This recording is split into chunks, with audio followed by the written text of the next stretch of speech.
हाय, मेरा नाम है Aakriti Arora and you are watching law से दोस्ती. This channel is specifically for legal and general awareness. So don't forget to subscribe my channel and click on the bell icon so that you don't miss out daily updates. तो आज की इस video में हम discuss करेंगे company, partnership और limited liability में क्या डिफरेंस है. स्टार्ट करते हैं फॉर्मेशन से. जो पार्टनरशिप है वो इंडियन पार्टनरशिप एक्ट 1932 के अंदर आता है. जो एलएलपी है यानी कि लिमिटेड लाइबिलिटी पार्टनरशिप, वो लिमिटेड लाइबिलिटी पार्टनरशिप जो है वो लिमिटेड लाइबिलिटी पार्टनरशिप एक्ट 2008 में आता है. जो कंपनी है वो बनाई गई है कंपनीज एक्ट 1956 के अंदर. तो ये जो एक्ट्स हैं ये डील करते हैं फॉर्मेशन ऑफ पार्टनरशिप से, फॉर्मेशन ऑफ एलएलपी कैसे होती है, फॉर्मेशन ऑफ कंपनी किस एक्ट से रिलेटेड है. ये तीनों एक्ट मैंने आप यहाँ पे मेंशन कर दिए हैं, आप रीड कर सकते हैं.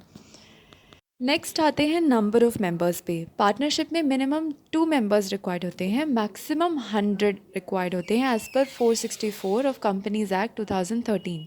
जो लिमिटेड लाइबिलिटी पार्टनरशिप है उसमें मिनिमम 2 मेंबर रिक्वायर्ड होते हैं, मैक्सिमम मेंबर्स की लिमिट फिक्स्ड नहीं है. और कंपनी लॉ में प्राइवेट कंपनी में मिनिमम 2 मेंबर्स रिक्वायर्ड होते हैं, मैक्सिमम 200 मेंबर्स. पब्लिक कंपनी में मिनिमम मेंबर्स होने चाहिए 7 और मैक्सिमम मेंबर्स की लिमिट जो है वो फिक्स्ड नहीं है. नेक्स्ट है लीगल स्टेटस. पार्टनरशिप जो है is not distinct entity, it dies with the death of the partner और सेपरेशन बिटवीन देम. यानी कि पार्टनरशिप डिस्टिंक्ट नहीं होता, एक डिस्टिंक्ट एंटिटी. हमने कंपनी लॉ में पढ़ा था कि कैसे, आपने पढ़ा होगा वैसे कंपनी लॉ में, कि नहीं पढ़ा तो मैं बता देती हूँ कि जो कंपनी है वो डिफरेंट होती है, वो डिस्टिंक्ट होती है अपने मेंबर्स से, जिसे हम कॉर्पोरेट वेल कहते हैं.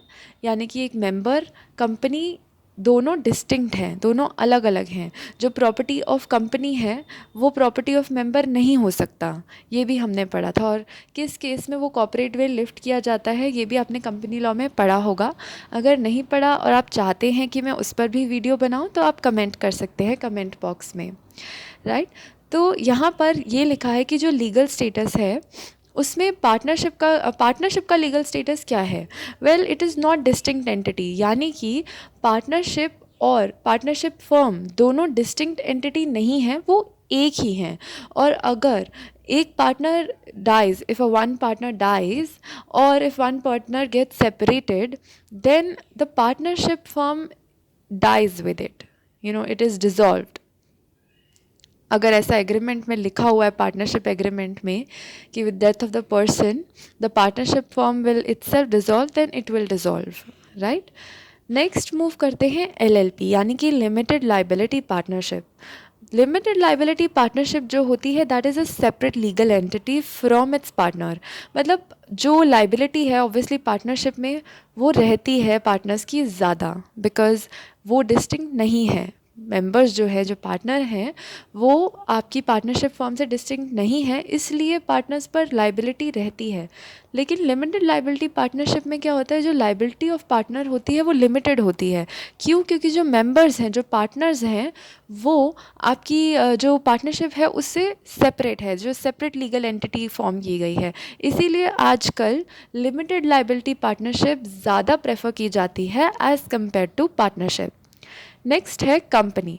कंपनी के केस में लीगल स्टेटस क्या है. A company is artificial person having separate legal entity. मैंने आपको बताया कॉर्पोरेट वेल क्या होता है, छोटा सा डेफिनेशन मैंने दिया कि कॉर्पोरेट वेल से आपका जो मेंबर है, जो शेयर होल्डर्स हैं वो, और जो कंपनी है वो, दोनों के बीच में एक डिस्टिंक्ट एंटिटी होती है, दोनों के बीच में डिफरेंस है, दोनों डिस्टिंक्ट एंटिटी हैं.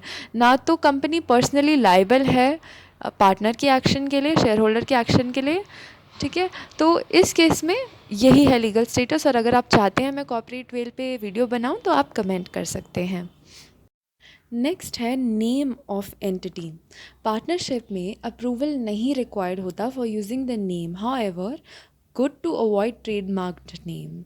जो भी ट्रेडमार्क्ड नेम होते हैं उसे हम अवॉइड करें, that is better. Limited liability partnership जो होती है उसमें choice of name is provided by the promoter. जैसे कि आप देख सकते हैं यहाँ स्लाइड में मेंशन है, choice of name provided by the promoter must be approved by registrar of the company, right. तो यहाँ पे जो नेम है that must be approved by registrar of the company. Next है कंपनी। अब कंपनी के केस में कैसे नेम एंटिटी क्या होती है? Well, the choice of name approved by the promoter must be approved by the registrar of the company. यहाँ पे भी रजिस्ट्रार ही अप्रूव कर रहा है, right? And the name should not be same, identical और इलीगल।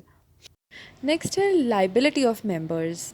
सबसे पहले डिस्कस करते हैं पार्टनरशिप में मेंबर्स की क्या लाइबिलिटी होती है। In partnership firm each partner has unlimited liability. जैसा कि हमने पिछली स्लाइड्स में भी डिस्कस किया था कि जो पार्टनर होते हैं पार्टनरशिप फर्म में वो सेपरेट लीगल एंटिटी नहीं है, इसलिए in partnership firm each partner has unlimited liability.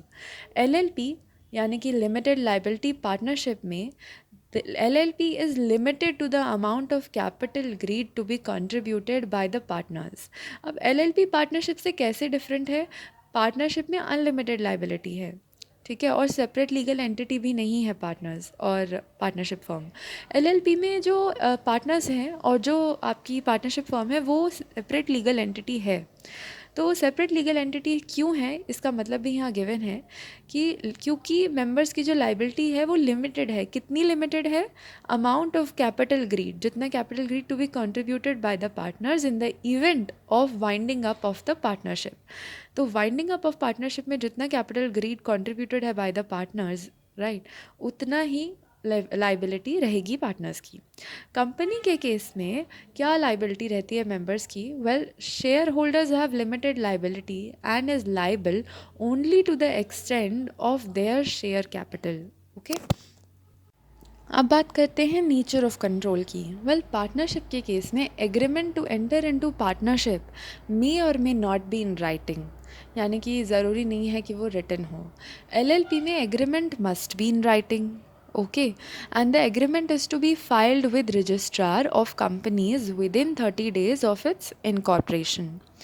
और कंपनी के केस में agreement which brings company to existence is memorandum of understanding. अब डिस्कस करते हैं प्रॉपर्टी। जो पार्टनरशिप है उस केस में जो प्रॉपर्टी है वो बिलोंग करती है पार्टनर्स को, लेकिन लिमिटेड लाइबिलिटी पार्टनरशिप में प्रॉपर्टी जो है that belongs to LLP and its partners, right? क्योंकि पार्टनरशिप में देखो फर्म की है या नहीं, लेकिन पार्टनर्स की भी है, क्योंकि पार्टनर और पार्टनरशिप फर्म में कोई सेपरेट लीगल एंटिटी वो है ही नहीं। तो जो पार्टनर है वही पार्टनरशिप फर्म है, इसलिए प्रॉपर्टी जो पार्टनर की है वही पार्टनरशिप फर्म की भी है। लेकिन एलएलपी के केस में क्योंकि जो पार्टनर्स हैं और जो एलएलपी है वो आपकी डिफरेंट है, सेपरेट लीगल एंटिटी है, इसलिए प्रॉपर्टी जो है वो बिलोंग करती है एलएलपी को भी और पार्टनर्स को भी। इसलिए नहीं क्योंकि वो सेपरेट लीगल एंटिटी है, यहाँ पे मैं करेक्ट कर देती हूँ, इसलिए क्योंकि एलएलपी में जो प्रॉपर्टी है वो बिलोंग करती है एलएलपी को और उसके पार्टनर्स को भी। कंपनी में क्या होता है, जो प्रॉपर्टी है वो सिर्फ कंपनी के लिए लाइबल, मतलब सिर्फ कंपनी की होती है। एलएलपी के केस में ऐसा इसलिए नहीं है, एलएलपी कंपनी से इसलिए डिफरेंट है क्योंकि लिमिटेड है, पूरी तरह डिस्टिंक्ट नहीं है। लिमिटेड लाइबिलिटी पार्टनरशिप का मतलब ही यही हुआ कि लिमिटेड। और कंपनी के केस में जो प्रॉपर्टी है वो बिलोंग करती है कंपनी को, सिर्फ मेंबर्स को नहीं, ना ही शेयर होल्डर्स को, क्योंकि वो सेपरेट अलग अलग एंटिटी हैं, मेंबर्स अलग हैं, कंपनी अलग है, इसलिए जो मेंबर्स की जो कंपनी की प्रॉपर्टी है वो मेंबर्स की नहीं हो सकती। तो आप ये नोट कर सकते हैं, यहाँ स्लाइड में मेंशन्ड है, आप इसे नोट डाउन कर लें या स्क्रीनशॉट ले लें। नेक्स्ट हम डिस्कस करते हैं अकाउंट एंड ऑडिट। पार्टनरशिप के केस में क्या है? Account need not to be audited and disclosed to the public unless turnover crosses 1 crore. यानी कि अगर टर्नओवर 1 करोड़ नहीं है, 1 करोड़ से कम है, तो कोई ज़रूरत नहीं है डिस्क्लोज़ करने की पब्लिक को अकाउंट्स के बारे में। लेकिन अगर 1 करोड़ से ज़्यादा है तो हाँ करनी पड़ेगी। एलएलपी के केस में देखते हैं क्या है account and audit. Well, limited liability partnership के केस में account of LLP needs to be audited unless the central government by the notification exempt any LLP from auditing. Next है company. Accounts must be audited and placed before the members and copy of the same should be sent to the registrar of the companies. Well, यहाँ पे ये points हैं और ये difference है account and audit के basis पे कैसे हम पार्टनरशिप, लिमिटेड लाइबिलिटी और कंपनी को डिफरेंशिएट कर सकते हैं। तो आप इसका स्क्रीनशॉट ले सकते हैं या फिर आप इसे नोट डाउन कर सकते हैं। मैं आपको टाइम देती हूँ, आप इसे लिखें, नोट डाउन करें। तो अभी तक हमने क्या क्या डिस्कस कर लिया है, एक बार रिवाइज भी कर लेते हैं। पहले आप नोट डाउन कर लीजिए, फिर हम रिवाइज कर लेते हैं।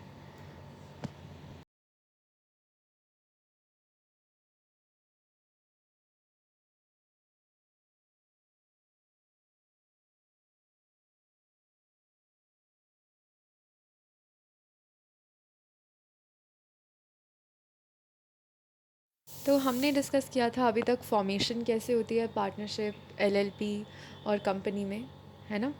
फिर हमने डिस्कस किया नंबर ऑफ़ मेंबर्स। पार्टनरशिप में 2 चाहिए होते हैं, एलएलपी में मिनिमम 2 होते हैं, पार्टनरशिप में मैक्सिमम 100 होते हैं। ओके, और एलएलपी में मैक्सिमम लिमिट फ़िक्स नहीं होती। पब्लिक कंपनी में मिनिमम 7, मैक्सिमम कोई लिमिट नहीं होती। प्राइवेट कंपनी में 2 मिनिमम होते हैं, मैक्सिमम 200 होते हैं। फिर हमने डिस्कस किया लीगल स्टेटस क्या है। पार्टनरशिप जो होता है वो डिस्टिंक्ट नहीं होता पार्टनरशिप फॉर्म से। एलएलपी जो होता है वो सेपरेट लीगल एंटिटी होता है, और जो कंपनी होता है that is artificial person having separate legal entity, right. मतलब एलएलपी एक सेपरेट लीगल एंटिटी है और लिमिटेड लिमिटेड लाइबिलिटी रहती है एलएलपी के केस में। कंपनी के केस में जो कंपनी है that is artificial person having separate legal entity. फिर हमने डिस्कस किया नेम ऑफ एंटिटी। नेम कौन अप्रूव करता है। एलएलपी के केस में रजिस्ट्रार से अप्रूव कराया जाता है, कंपनी के केस में रजिस्ट्रार से अप्रूव कराया जाता है। पार्टनरशिप के केस में अप्रूवल की रिक्वायरमेंट नहीं रहती है। लाइबिलिटी ऑफ मेंबर्स हमने डिस्कस किया। पार्टनरशिप के केस में अनलिमिटेड रहती है, डेफिनेटली हमने भी डिस्कस किया था, क्योंकि कॉर्पोरेट वेल नहीं है पार्टनरशिप फॉर्म में, इसलिए अनलिमिटेड लाइबिलिटी रहती है। एलएलपी के केस में लाइबिलिटी लिमिटेड होती है। कितनी लिमिटेड होती है? जितनी capital agreed to be contributed by the partners in the event of winding up of the partnership. फिर हमने डिस्कस किया कंपनी में जो शेयर होल्डर्स होते हैं they have limited liability and is liable only to the extent of their share capital. फिर हमने discuss किया था nature of control. Nature of control यानी कि जो पार्टनरशिप है उनका agreement to enter into partnership may और may be in writing, right. LLP के केस में हमने बात करी थी कि राइटिंग में होगा। कंपनी भी जो होती है वो memorandum of understanding, agreement which brings company to existence, that is memorandum of understanding. तो उसके बाद हमने डिस्कस किया था प्रॉपर्टी। प्रॉपर्टी यानी कि पार्टनरशिप के केस में पार्टनर्स की होती है। कंपनी और एलएलपी के केस में, कंपनी के केस में शेयर होल्डर्स की वो प्रॉपर्टी नहीं होती है, यानी कि जो प्रॉपर्टी कंपनी की है वो शेयर होल्डर की नहीं होगी। एलएलपी के केस में property belongs to LLP and partner दोनों। लास्ट में अब हमने उसके बाद हमने डिस्कस किया था अकाउंट एंड ऑडिट, राइट। यानी कि पार्टनरशिप के accounts they do not need to be audited and disclose to the public. जो लास्ट स्लाइड मैंने आपसे डिस्कस करी वही। एलएलपी के केस में जो accounts of LLP needs to be audited unless central government by notification exempt any LLP from auditing. Company के case में क्या है, accounts must be audited and placed before the members and copy of the same should be send to the registrar of the companies. तो audit and account भी आपको clear होगा, right. इसके बाद हम डिस्कस करते हैं होल्डिंग आउट। स्क्रीनशॉट ले सकते हैं इसका या फिर नोट कर सकते हैं।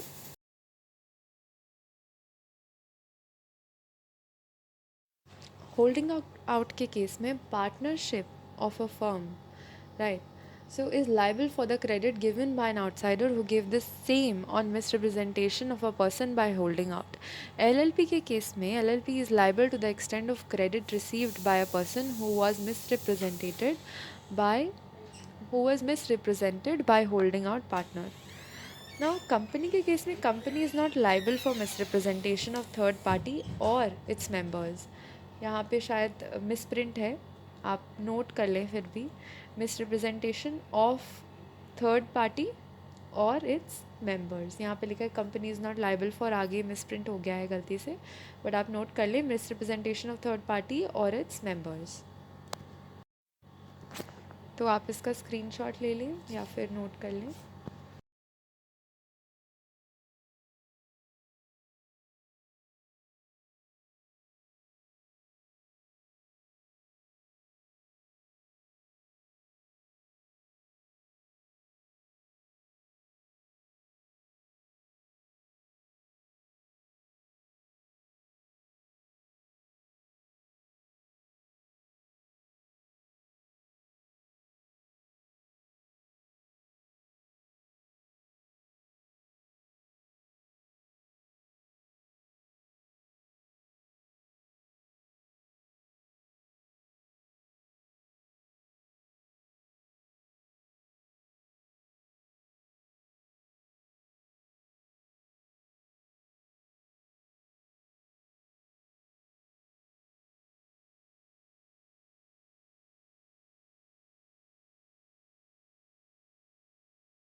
अब डिस्कस करते हैं वाइंडिंग अप।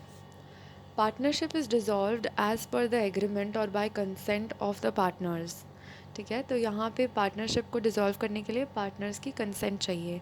एलएलपी के केस में the winding up of the limited liability partnership में बी आइदर वॉलेंटरी और by the tribunal established under the companies act in tribunal absence by the high court. यानी कि LLP के case में winding up कैसे हो रही है कंपनी की, या तो पार्टनरशिप जो है वो वॉलेंटरीली आप ख़त्म कर दें, यानी कि winding up of limited liability partnership by voluntary, by may be either voluntary और बाय ट्राइब्यूनल इस्टेब्लिश, जो भी ट्राइब्यूनल कंपनीज एक्ट में इस्टेब्लिश किया गया है उसके थ्रू या फिर हाई कोर्ट के थ्रू। कंपनी के केस में क्या है, winding up of a company कैसे होती है। अभी तक हमने पढ़ा winding up of partnership, winding up of LLP, अब पढ़ते हैं वाइंडिंग अप ऑफ कंपनी। तो winding up of a company is a long and a painful legal process. A company is a legal entity, so when law gives birth to company, only law can kill it. Right, तो legal process के through ही वो हम उसे wind up कर सकते हैं। Winding up एक बहुत बड़ा टॉपिक है, अगर आप चाहते हैं कि मैं उसे डिटेल में आपको एक्सप्लेन करूँ तो आप कमेंट कर सकते हैं, I will make video on that too. तब तक के लिए आप इसे नोट करें, स्क्रीनशॉट लें या फिर नोट कर सकते हैं। मैं आपको थोड़ा टाइम यहाँ पे दे देती हूँ।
Thank you for watching, guys. Kindly like, share, and comment. And do not forget to subscribe to my channel. And good luck for your preparation.